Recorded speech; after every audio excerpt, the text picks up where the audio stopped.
జాతీయ రహదారిపై మితిమీరిన వేగంతో వెళుతున్న వాహనాల సరసన ఓ ట్రాక్టర్ డ్రైవర్ వింత ప్రవర్తన వాహనదారులను భయాందోళనకు గురిచేసింది.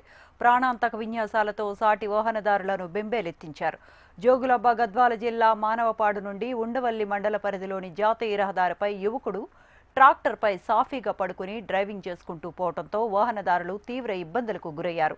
జాతీయ రహదారిపై వందల వాహనాలు హై స్పీడ్తో పరుగులు పెడుతూ ఉంటాయి. ఈ క్రమంలో ఈ అబ్బాయి ట్రాక్టర్పై సాఫీగా పడుకొని డ్రైవింగ్ చేయడంతో పలువురు అబ్బాయిని సెల్ ఫోన్లో చిత్రీకరించారు. జాతీయ రహదారిపై ప్రతిరోజు ఏదో ఒక చోట యాక్సిడెంట్స్ జరుగుతూ ఉంటాయి. ఇలాంటి యువకులు చేసే స్టంట్ల వల్ల పలువురు వాహనదారులు తీవ్ర ఇబ్బందులకు గురవుతున్నారు.